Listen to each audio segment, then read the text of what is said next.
One of the things about being on the spiritual journey is that over time, I start to realize how much my thoughts create my reality.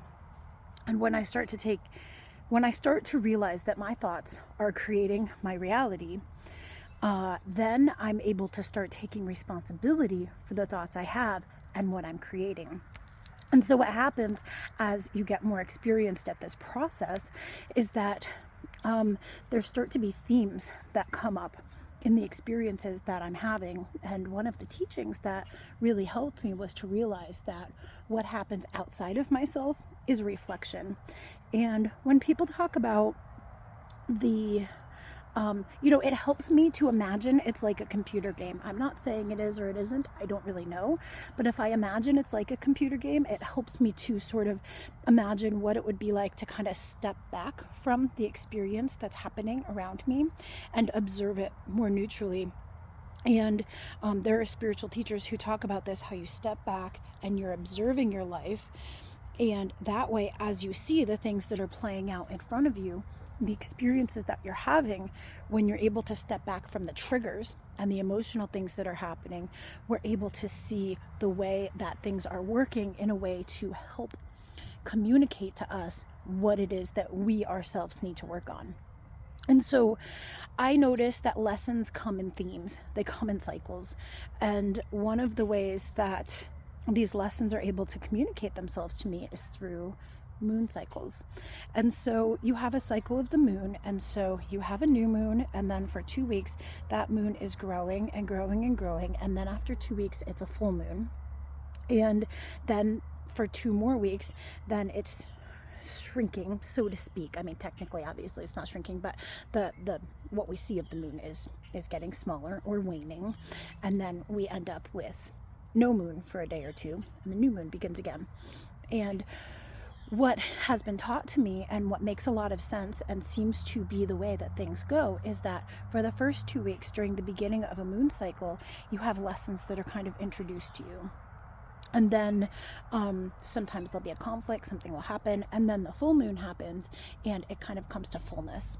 And then as the moon wanes again and goes back in the ending of a cycle, then that kind of starts to conclude itself. Now, not everything is going to resolve itself in a month. Sometimes we have really big issues that, many times or many years of a theme, but I do notice that things start to happen that way. And so this month, for example, I had a situation happen that really knocked me just kind of on my face. I had an experience with somebody that they were really angry about something that actually didn't have anything to do with me, but they directed that anger at me, and it really affected me. And I spent a weekend really crying and just going, why? And when I really started to look at, and I also was like, I didn't do anything. Why is this person so upset at me? And when I start to hear those scripts happening, it's an opportunity for me to step back and really, once the trigger is over and once I've processed my emotions of the situation, to step back and to go, okay, what happened there? And what's really going on, and what is my part in it? If my thoughts create reality, then this experience is happening to me, and why? And I'm not trying to use this process to justify abuse. That's not at all what I'm doing. I'm saying, like, normal everyday experiences that we have. I think there's a separate thing that happens where there are just some people that really delight in being cruel and unkind, or they just do so out of their own trauma. And I'm not talking about staying around abusive people. I just have to say that up front, because there is a phenomenon in the spiritual community where people justify other people's abuse as, kind of, they call it like spiritual bypassing. I'm not advocating that, okay? But what I am trying to do is to help articulate the way that we're able to take experiences in our lives and to learn the lessons from them. And so in this particular experience, as I thought over what had happened with this person, what went wrong, how did it go from we were having a great day to this person is totally triggered and, yelling at me everything I've ever done wrong to them.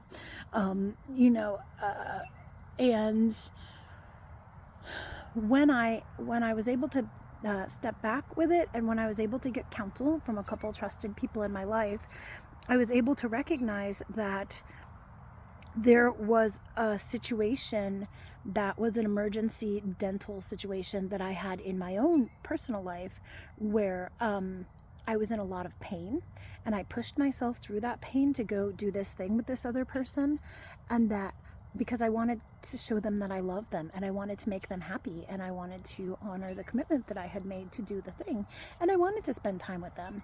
But I wasn't acknowledging my own limitations and the fact that I needed to rest, and I needed to take care of my body so that I could heal. And so I wasn't honoring my own needs, and in that situation, even though I still tried my best to be present for this individual, they did not walk away feeling happy and satisfied and, glad that we had spent the day.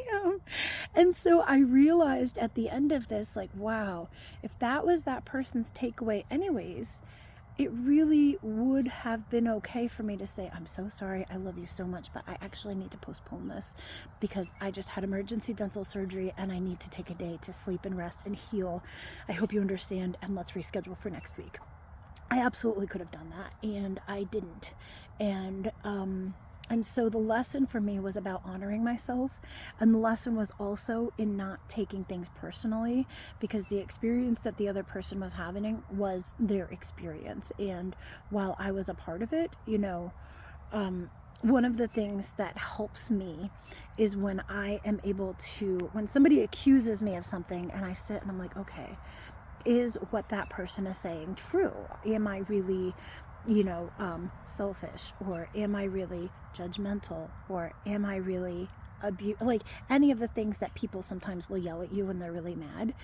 And then I sit and I think about it, and it's like, okay, I want to be introspective enough to see, is there anything about what this person is saying is true about me? And or to what degree, because maybe like a little bit is true, but they're really exaggerating because they're angry. But that experience happened earlier in the month, right around the full moon, and I spent a weekend just sobbing and crying, and sent myself into such a spiral that the extraction on my tooth that I had just had didn't heal properly, and I was really in a pretty excruciating pain for a full week, and I missed a week of work. I had to cancel cleanings all week. Every day I thought I was going to get better, and I woke up in the morning, was like, I can't even get out of bed, I can't move. And so I lost a week of income, and when you're self-employed, there's no sick days. It's just income that's lost. And when you run a business that has insurance and all insurance, there's many insurances and expenses, then it becomes very difficult, because that means that probably not paying myself very much that month, because I have to cover my expenses first. So that was an expensive lesson. But who knows? I can't know for sure if I had rested the weekend before, if I would have still been really sick. I can't say. But what I can say is that I could have honored myself more and said, I'm so sorry, but I need to rest. I'm in a lot of pain. And maybe invited the person to come and spend time with me. Maybe we could have watched a movie or something instead of the activity that we had planned. But then I had an experience just 2 days ago. So now that it's been a couple weeks, and we're coming, the new moon is in a few days. And so the moon has been waning, and something else very akin to the situation that happened a couple weeks ago has now come up in my life with another person, where they're really going through something. They're having a hard time in multiple areas of their life, and because I'm somebody close, then I kind of got the brunt of the anger. And it was made to sound like I was the cause of the anger, but something about what happened a couple weeks ago somehow fortified me to be able to be a little bit more neutral. And also, I'm not as close, to this person. I have a little bit more distance, and so it's easier for me to be a bit more neutral. But to say like, okay, this person's going through a really hard time in this area, this area, this area, this area, I have compassion for how much this person is struggling. And so the things that they're saying to me are not about me. I just happen to be another factor, or me, not me, but my situation happens to be another factor that is affecting this person. I don't want to go into details because I want to keep privacy for them. But I was driving this morning to sing with my group that I sing with on Sunday mornings, and I was thinking about the situation, and it occurred to me like, oh my gosh, this is the same moon cycle.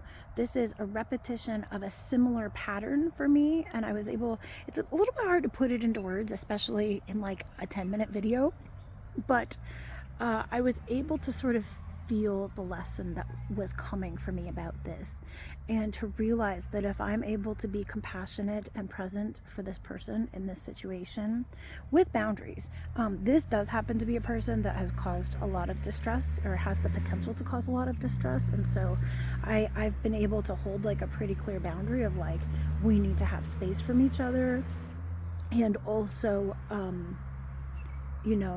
having compassion for the experience that this person is having, so that I don't lash back out and be triggered.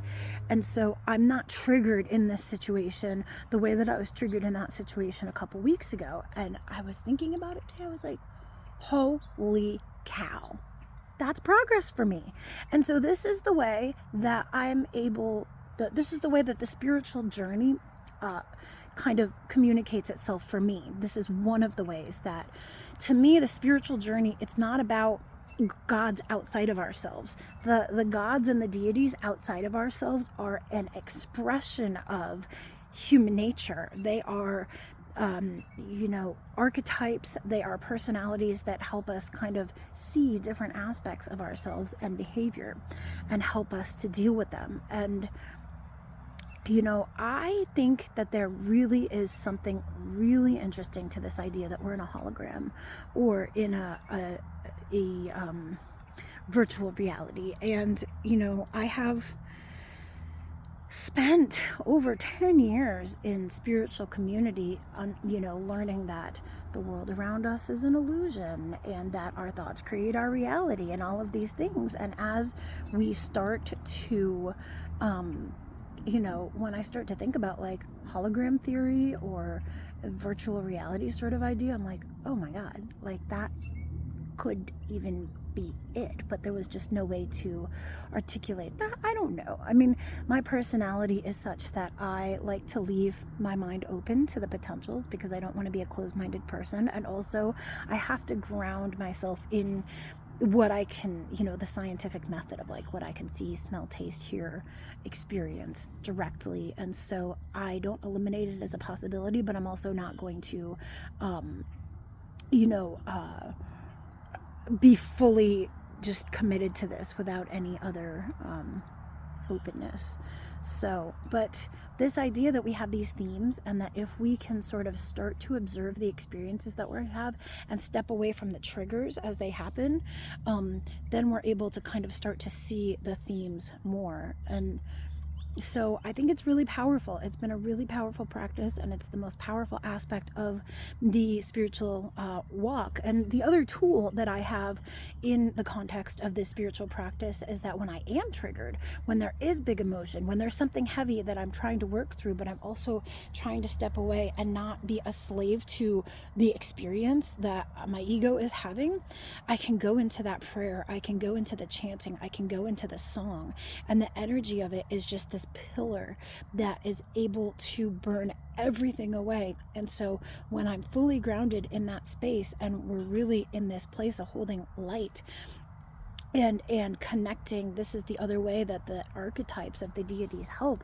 is that they hold a specific energy. And so for example, Shiva and Kali can hold that really intense energy that represents the destruction that must come before new birth, creation, transformation. And so transformation, then new birth. And so when, for example, last month we had the awful hurricanes that happened in the Carolinas and Tennessee, and so many people were struggling and really hurting, or dead. There was such a heaviness, and we were able to take the heaviness and really sing and pray and chant and put all of the feeling that we were holding into our bodies into the song and transform that from fear into love. So right now we are just weeks away from an election, and so the fear is palpable, because people are, on both sides really afraid of what would happen if the other side wins. And, one of the things that we're talking about is that we want to be able to have the political beliefs that we have, which is totally fair and right, and that's democracy, but also seeing the other people that have differing beliefs as people.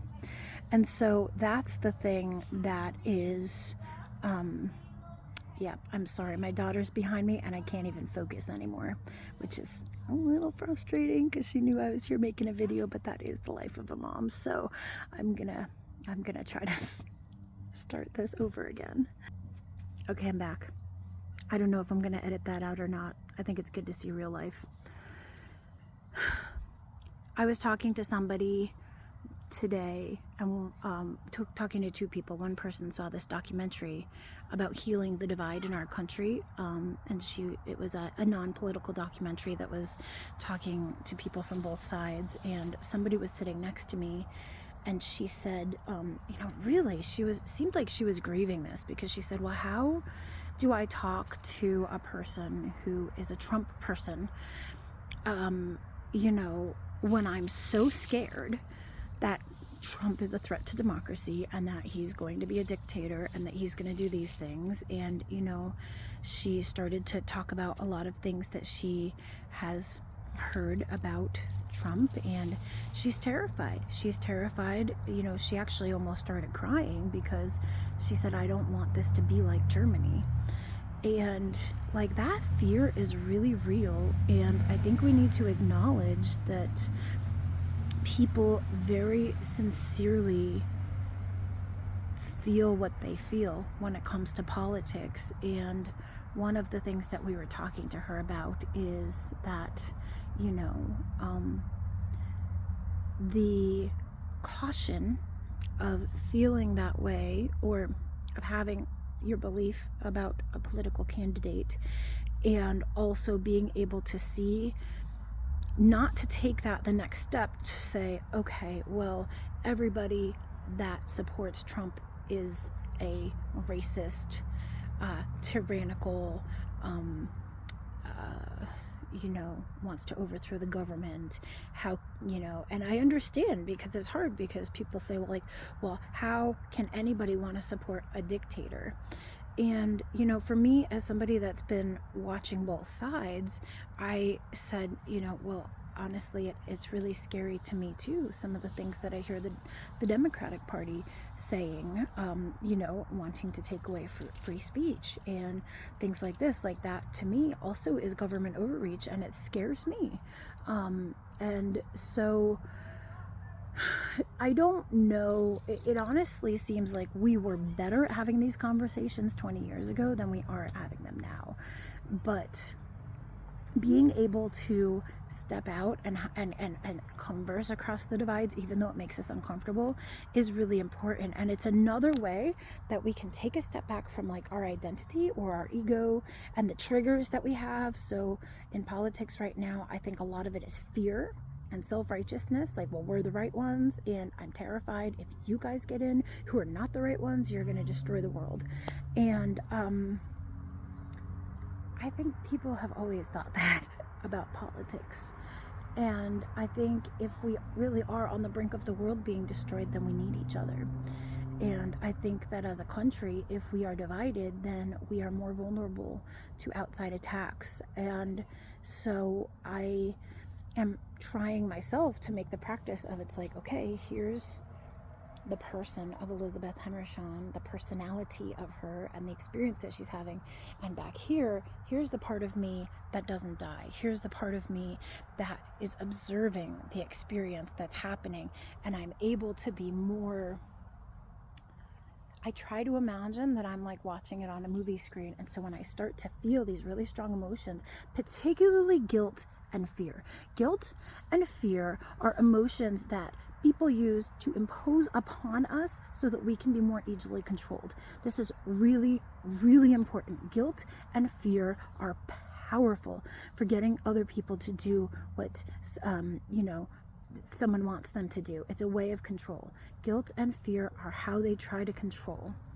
And so, and there are different forms of guilt. I want to be clear, yes, there's a different kind of guilt when I've done something wrong and I feel guilt, and that requires self-reflection so that I can understand what I did wrong, so that I can make a different decision next time.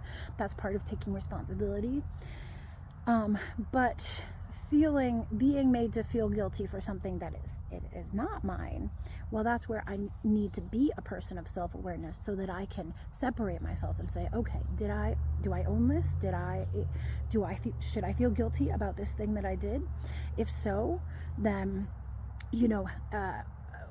what I imagine that guilt is that when we have a set of values and our actions do not align with those values, then we feel guilty.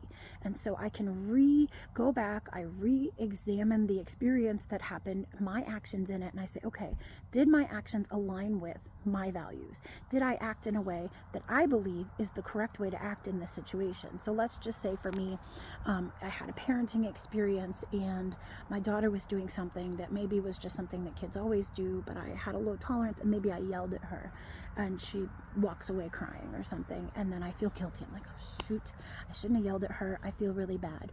And then I decide, okay, so if I feel bad about that, instead of just wallowing in that guilt, I'm going to resolve the guilt by making a decision. Next time I have that experience, I'm going to take a deep breath and I'm going to work on having a more peaceful approach. I'm going to be able to, and so maybe next time, instead of yelling and going, Rosie, will you just shut up? I could say something like, you know what, Rosemary, I am really overstimulated right now. I've got a headache. Can you please just either go outside or be more quiet? I need you to be more quiet right now if you're going to be close to me. And then I'm communicating my needs to her, and then she understands where I'm coming from, and then she has a choice to say, okay, you know what, I want to be around you, I'll stay inside and be more quiet, or I've got a lot of energy, I need to be loud right now, I'm going to go outside and express myself. And so with guilt, when we have an experience that we feel guilty about, I can look and say, okay, why do I feel guilty? How did my actions not align with my values? And what will I do next time to remedy that situation? If that process isn't happening and somebody is screaming at you and they're saying, well, you're this and you're that and you're this and you're that, and it's like, oh God, I'm such a horrible person. Well, sometimes people are projecting guilt onto you that is not yours. And having that self-awareness will help you to understand where it's like, do I take responsibility, or this is not mine?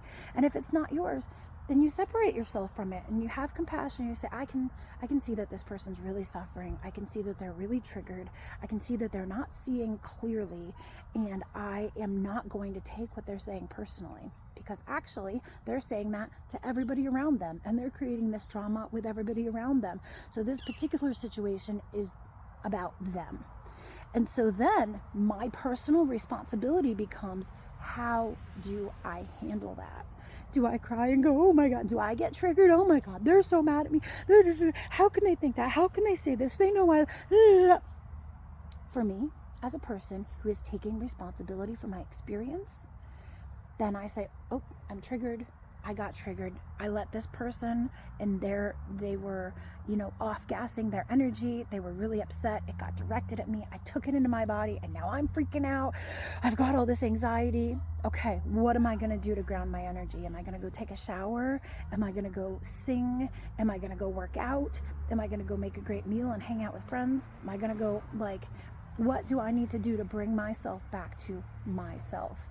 And oftentimes, in those situations where somebody else is really directing a lot of energy to me, and then I've taken it into my body and I'm really anxious, when I go and I sit and I calm down and I take the time to do that, I'm able to see when I calm, that feeling goes away.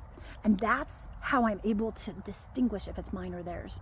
Because when I'm alone and I'm doing the things that I need to do to take care of my emotional self, and I come back and I'm like, oh, I feel better, then I know that wasn't me, that was theirs. But, you know, if 90% of the time, there's a bit of when you're really, really, really close to somebody, it's sometimes not that easy to sort of get rid of what we've absorbed into our body. And so at that point, sometimes we need help from community. For me, it's when I go with my group of people on Sunday mornings. The energy is just so powerful that I'm able to really connect in, sink in, and come back into my own energy body. But it's taken a lot of practice, but it is possible. So that's guilt. And then there's fear. And fear is a